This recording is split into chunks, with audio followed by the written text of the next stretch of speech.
Tardes.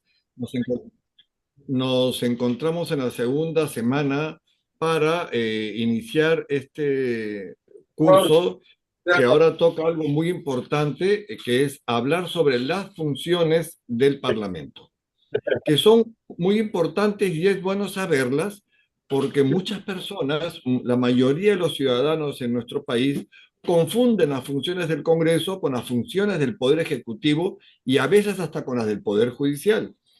Acuérdense que el Poder Ejecutivo es quien plantea las políticas de gobierno y ejecuta estas políticas. El Poder Judicial se encarga de administrar justicia y el Congreso tiene funciones clarísimas. Las tres más importantes son representación, legislación, fiscalización o control político y la última son las funciones especiales. Entonces vamos a comenzar a desarrollar una por una. La función de representación, ¿qué significa? Significa que unas personas van a decidir por nosotros. Es decir, nosotros, todos los ciudadanos, le hemos entregado a esas 130 personas el poder para que ellos decidan por nosotros. Miren qué importante encargo hacemos, que la mayoría de los ciudadanos la tomamos muy a la ligera. Entonces, ¿cómo funciona, cómo va a funcionar ahora a partir del próximo año con este nuevo Congreso bicameral? Ojo, es importante que lo sepamos. Ahora le vamos a entregar este poder de decidir por nosotros a los diputados y senadores. Es decir, diputados van a ser elegidos por regiones, entonces cada región va a elegir a la cantidad de diputados, como existen ahora congresistas, con la misma cantidad de parlamentarios por circunscripción electoral, y en el caso del Senado, va a haber una elección distinta, doble. Es decir, vamos a elegir a un representante, a un senador por región, y luego los que quedan, o sea, los otros 30 y algo que van a quedar, se van a elegir a nivel nacional. Es un poco enredado, pero la idea es que haya un senador representativo de cada región. La idea del legislador hacía esto porque en tiempos pasados, cuando existió el Congreso bicameral, a veces la mayoría de senadores eran de las ciudades más, mm, no diría importantes, pero más representativas en todo caso. La mayoría de senadores eran de Lima, de Arequipa, de Trujillo, del Cusco, por ahí de Piura y uno que otro de Junín. Entonces lo que se quiere es que haya por lo menos un senador representante de cada región y luego los otros 30 y tantos que quedan, que son como 36, van a ser elegidos por distrito nacional, es decir, a nivel nacional van a ser elegidos estos senadores que faltan. Y la representación va a ser exactamente la misma. Nosotros le entregamos a estas personas ese poder de decisión y ellos van a tener trabajos claros como los pedidos de información que van a ser por ambas cámaras, a pesar de que es un mecanismo de control político y la mayoría de los mecanismos de control los va a tener la Cámara de Diputados, pero hay algunos que son iguales en ambas cámaras, como los pedidos de información, las gestiones que se van a hacer ante el Estado, ante el gobierno, para poder conseguir lo que la ciudadanía necesita. ¿Y esto por qué? Porque como yo les dije en la clase pasada, el Congreso es el intermediario entre la sociedad y el Estado. Le pediría al señor Florian que por favor nos apague el micrófono para poder continuar con la clase y al final que vengan todas las preguntas. Entonces, estos pedidos de información significan que los parlamentarios, en base a la atención que reciban de los ciudadanos, van a poder pedir información a todos los estamentos del Estado, a todas las entidades del Estado, y estas entidades están obligadas a responderle a los parlamentarios. ¿No? Otras de las funciones de representación que van a tener son las gestiones que van a hacer los congresistas, en este caso los diputados y los senadores, y los que hacen actualmente los 130, que es la de acudir al Poder Ejecutivo para poder atender las demandas de sus ciudadanos. Pero claro, no demandas personales, porque eso sería tráfico de influencia, sino son demandas colectivas para los distritos, para las regiones, para las provincias, en fin, para asociaciones determinadas que vienen a hacer gestiones ante sus representantes para que los puedan ayudar en esta intermediación que hay entre Estado y sociedad. ¿ok? En el medio están los congresistas, que son los que ayudan a que estas gestiones se viabilicen. Pero hay a veces algunas gestiones que no pueden hacerse porque requieren un mecanismo más importante para que el Congreso pueda ordenar, porque acuérdense que las gestiones que hacen los parlamentarios o los pedidos de información no ordenan, o solicitan información o piden ayuda.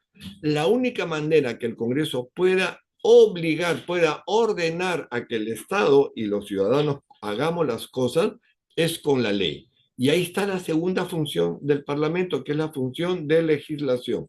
Es decir, los parlamentarios aprueban una serie de normas para poder solucionar problemas que se encuentran en el país. Justamente a la hora de elaborar un proyecto de ley, lo más importante es encontrar el problema central y buscar las alternativas de solución que sean viables y puedan ser transcritas en una fórmula legal. De eso se trata justamente la idea de la formulación de los proyectos de ley. Pero este poder de elaborar las leyes, esta facultad legislativa que tienen los congresistas, no es exclusiva de ellos. Ojo, también la tiene el presidente de la República, que además es el único que tiene iniciativa de gasto. Ojo, todos los demás no la tienen, solamente el Ejecutivo. O sea, el Poder Ejecutivo tiene iniciativa legislativa, luego los congresistas, ¿no? Luego están los demás poderes del Estado y las entidades autónomas como el Poder Judicial, el Jurado Nacional de Elecciones, el Banco Central de Reserva, el Tribunal Constitucional, el Ministerio Público, la Corte Suprema, que es el Poder Judicial, ¿no? La Contraloría General de la República, pero ojo, solamente en las materias que a ellos les compete. No pueden presentar proyectos de ley sobre materias distintas, sino solamente sobre sus temas, excepto el Poder Ejecutivo, los congresistas y los ciudadanos, ¿no? Pero solamente en temas de gasto, solo el Poder Ejecutivo. Claro, hay algunas restricciones a la hora de presentar proyectos de ley que están determinadas en los artículos 75 y 76 del reglamento, donde nos dicen cuáles son los únicos tipos de proyectos de ley que pueden presentar el Poder Ejecutivo y cuáles son las que pueden presentar el resto, digamos, ¿no?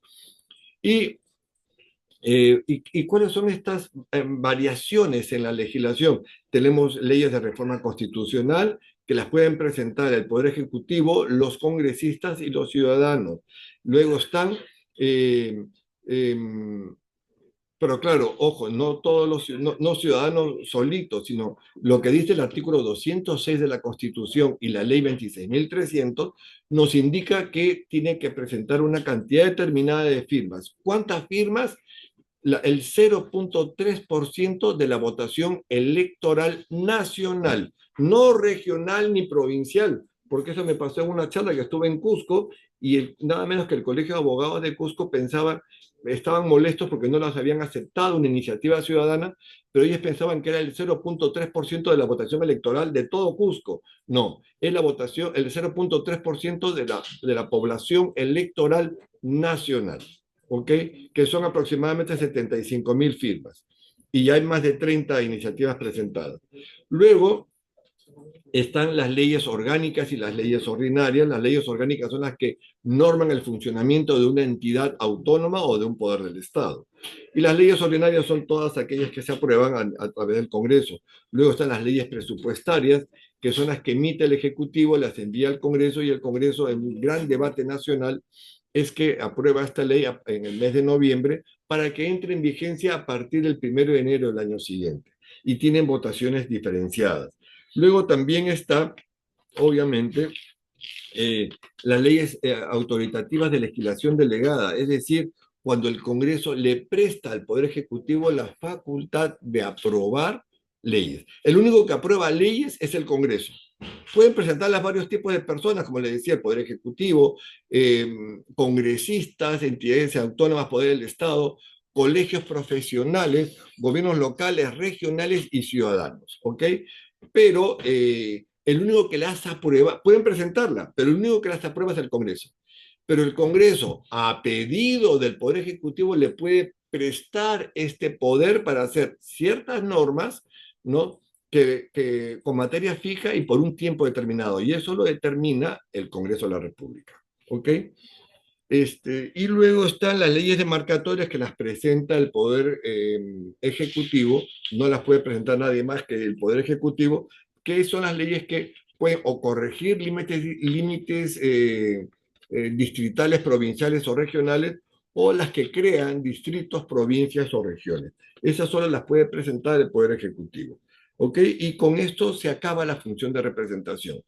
Pero en esta intermediación que tienen los parlamentarios con los ciudadanos, también escuchan demandas, quejas, eh, eh, eh, denuncias de un mal trabajo de ciertos funcionarios del Estado. Entonces ahí entra la tercera función, sí, pues la tercera función del Parlamento, que es la función de fiscalización o control político, que es la supervisión, el control, la revisión, primeramente del buen uso de los fondos públicos y del buen funcionamiento de las entidades del gobierno y las entidades del Estado para que cumpla con sus funciones de acuerdo a la Constitución y la ley. Entonces, ¿el Congreso qué hace? A través de diversos mecanismos que tiene, está chequeando que todos hagan bien su trabajo. Porque el Poder Ejecutivo no se puede controlar solo. Entonces, ¿quién lo controla? Es el Congreso, el primer poder del Estado. Es el que se encarga de revisar, de regular el buen funcionamiento de todos ellos. Y existen diversos mecanismos de control político. Está, por ejemplo, la investidura que se ha dado la semana pasada, que es cuando viene un nuevo gabinete al Congreso, expone su nuevo plan de gobierno y le pide al Congreso el voto de confianza. Esto ya lo hizo el señor Arana con sus ministros y el Congreso le dio el voto de confianza. Pero cuando le da el voto de confianza, se convierte en corresponsable de ese plan de gobierno. Entonces ahí el Congreso va a estar vigilando de que cumplan con lo que le dijeron al Congreso que van a hacer. O sea, cumple con tu palabra, ministro, si no, utilizamos nuestro mecanismo de control. Entonces, la investidura es para darle el voto de confianza y que arranquen a trabajar. Luego está la invitación al ministro, que los traen a los ministros, ya sea al Pleno o a las comisiones, para que informen sobre aspectos de interés nacional o puedan informar sobre los proyectos que presentan. A veces el Congreso quiere que expliquen por qué han presentado tal proyecto de ley y vienen los ministros a sustentarlo. Las interpelaciones son sobre asuntos de interés nacional también, pero muy importantes, que el Congreso le envía al ministro o al gabinete completo un pliego de preguntas y está obligado a venir al ministro al Congreso a responder las preguntas. Si el Congreso se satisfizo con las respuestas, entonces ahí queda, perfecto, ya están, pero si no, puede presentar una moción de censura, que es otro mecanismo de control político. Luego están las comisiones de investigación, que es cuando el Congreso forma un grupo de congresistas en una comisión investigadora para, valga la expresión, para investigar ese hecho de interés nacional. Y les ponen un plazo determinado para que investiguen y presenten su informe. El informe puede terminar acusando a un funcionario, ya sea el Ministerio Público, y si está dentro de las prerrogativas de manera constitucional, ¿no? Ante el Congreso y si el Congreso acusa, pues envía el expediente al Ministerio Público o a la Corte Suprema. Luego están el control que ejerce el Congreso contra los decretos legislativos, que es cuando el Congreso le presta al Poder Ejecutivo este poder de aprobar leyes, ¿no? Y el Poder Ejecutivo aprueba no leyes, sino decretos legislativos, ¿no? Y estos decretos legislativos no es un cheque en blanco, los tiene que enviar al Congreso para que el Congreso los revise y pueda decir si están bien, los puede modificar o los puede derogar. También ejerce control sobre los decretos de urgencia y también revisa que los decretos de urgencia, como dice la Constitución, solo sean sobre materia económico-financiera, no otra cosa más. Y revisa que cumplan con todos los requisitos y el Congreso puede decir está bien, puede modificarlo o puede rechazarlo. Y por último, también ejerce control sobre los tratados, convenios y acuerdos internacionales. Que el gobierno puede firmar cualquier tratado, como acaba de firmar uno con no sé qué país, con Francia, pero ahora ese tratado tiene que venir al Congreso para que el Congreso lo ratifique. Si el Congreso de Perú y Francia no lo ratifican, entonces no entra en vigencia, siempre y cuando sea un tratado ejecutivo, como dice la Constitución. ¿Ok? Entonces, cuando vengan el Congreso bicameral, estos mecanismos se van a dividir. El Senado de la República se va a encargar del control sobre los decretos legislativos, los decretos de urgencias y los tratados, acuerdos y convenios internacionales. También va a tener los pedidos de información en ambas cámaras igual. Y la Cámara de Diputados, ¿qué va a tener? La investidura, pero ya no va a ser obligatorio el voto de confianza. O sea, ya no tiene que pedirlo. Ahora simplemente la investidura es la exposición del plan de gobierno y debate político. Punto. La invitación a los ministros, que también puede ser en el Senado, las interpelaciones solo en la Cámara de Diputados, no la estación de preguntas también, que es una figura que no se está dando, que se copió esto del Parlamento Europeo, del francés y del español, es cuando viene el gabinete y responden preguntas que les han enviado por escrito a los congresistas, ¿ok? Eso es para bajar un poco las tensiones entre las cámaras. Y las mociones, las comisiones de investigación que también son exclusividad de la Cámara de Diputados. Entonces ahora las funciones van a estar repartidas entre las cámaras, como la función legislativa, la iniciativa legislativa solo la va a tener la Cámara de Diputados. El Senado va a ser quien va a revisar las normas, va a ver que si están bien, las ratifica, si se pueden corregir, las puede modificar o las puede rechazar con lo que irían al archivo. Es decir, la última palabra ahora la va a tener el Senado como Cámara Revisora. Y lo que se quiere hacer es tratar de conseguir que las normas sean perfectamente estudiadas y debatidas para que salga una buena norma. Lo que se busca ahora ya no es cantidad, como hay ahora, que es una barbaridad, sino lo que se busca es calidad de la norma, que es lo que siempre debió buscarse. ¿Ok? Y luego tenemos la cuarta función, que son las funciones especiales, que es este poder que va a tener el Congreso de elegir, designar o ratificar a ciertos funcionarios del Estado.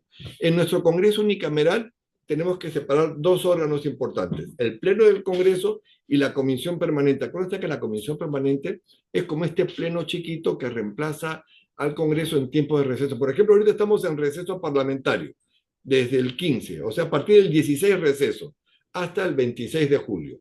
Y en este tiempo va a funcionar la comisión permanente que va a reemplazar al Pleno.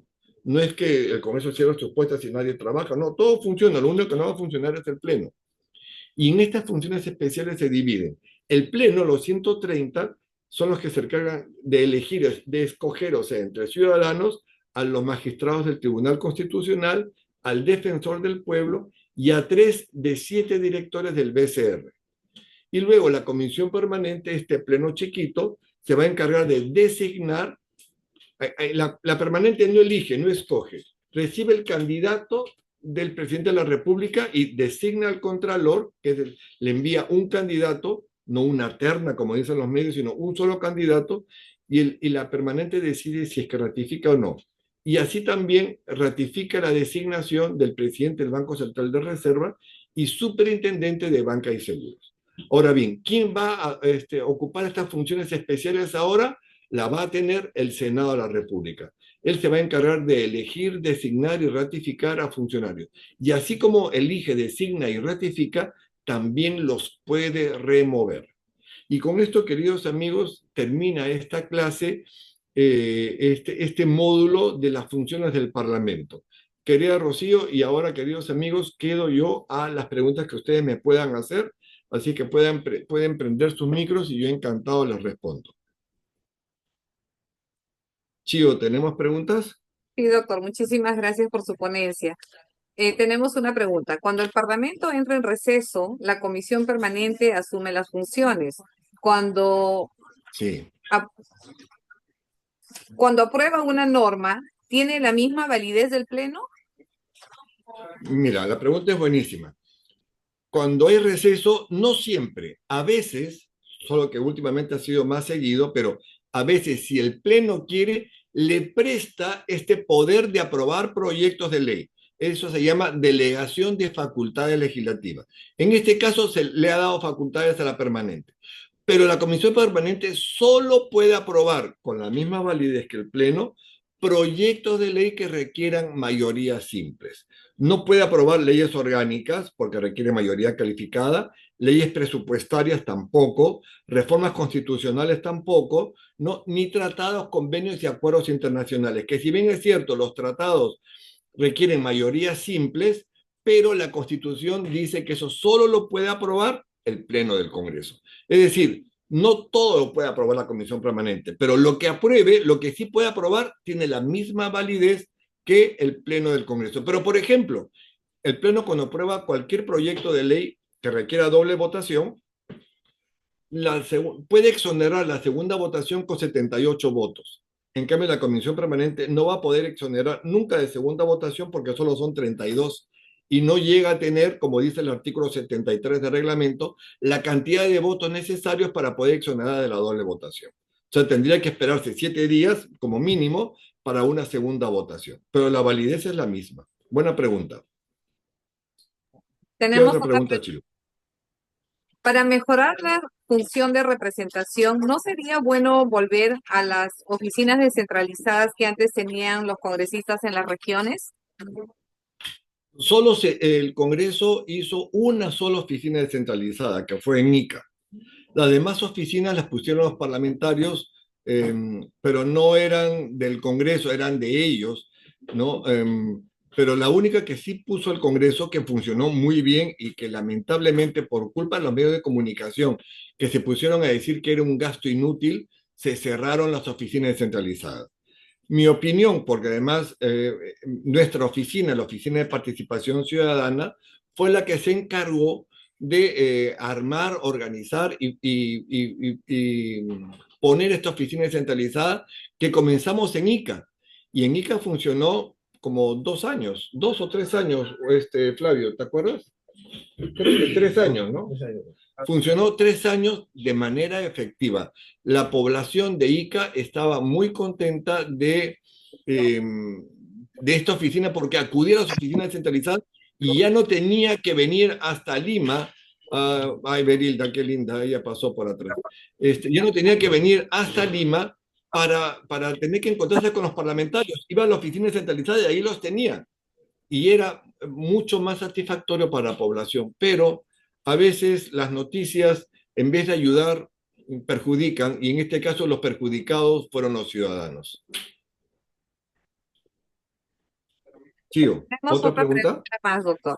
Teniendo en cuenta que el artículo 92 de la Constitución Política del Perú establece que la función congresal es de dedicación exclusiva y a tiempo completo, ¿considera usted éticamente legítimo que los congresistas puedan realizar actividades de proselitismo político mientras ejercen su cargo, como lo plantea el reciente dictamen aprobado en la Comisión de Constitución? Ojo, lo ha aprobado la comisión, todavía no lo aprueba el Pleno. Ahí tenemos que tener cuidado. Pero este, mm, tenemos que entender algo.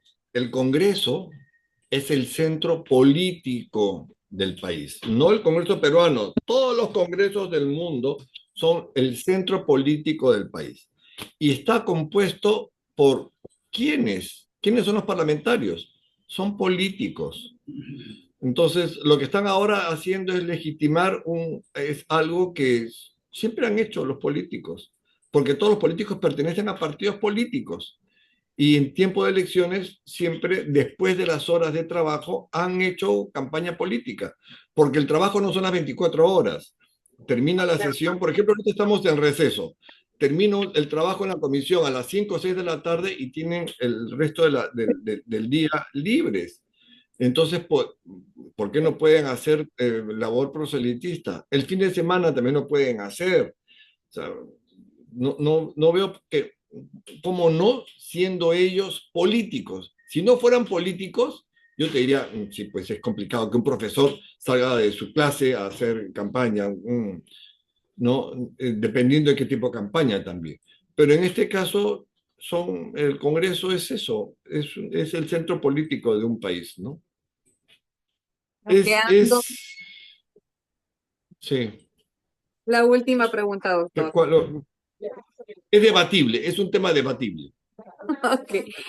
La Constitución política emplea únicamente el término proyecto de ley. Sin embargo, en el párrafo 1 del artículo 102 señala como una de las atribuciones del Congreso dar leyes y resoluciones legislativas. Estaríamos hablando de dos denominaciones. ¿Podría ampliar ese tema?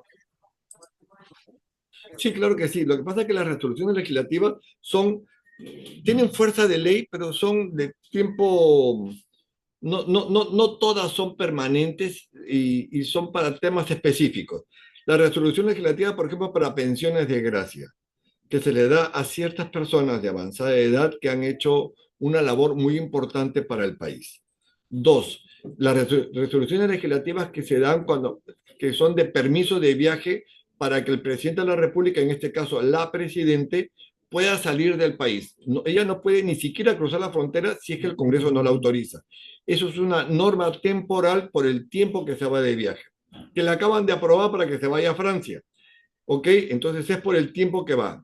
Tres, cuando vienen tropas extranjeras al Perú y vienen con armamento, tanques, aviones, misiles, metralletas, pistolas, no sé, barcos, submarinos, y vienen a prácticas militares al Perú, entonces el Congreso tiene que autorizar el ingreso de ellos a través de una resolución legislativa. Luego están las resoluciones legislativas de sanción a los funcionarios por cuando son acusados constitucionalmente. Y también para los tratados, convenios y acuerdos internacionales también hay resolución legislativa.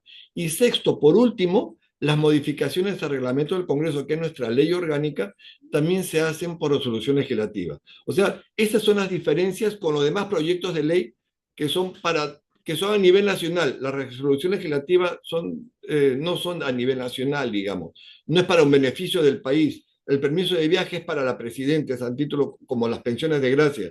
El ingreso de tropas es un grupo determinado, es esa persona, digamos, ¿no? Es más o menos así. Doctor, muchísimas gracias por su importante ponencia y también agradecemos a todos los participantes por su compromiso con el fortalecimiento de nuestra democracia. Muchas gracias a todos por su atención. Que tengan un bonito día. Gracias, Gracias, doctor. Rocío. Gracias, Carlos. Estamos viéndonos la próxima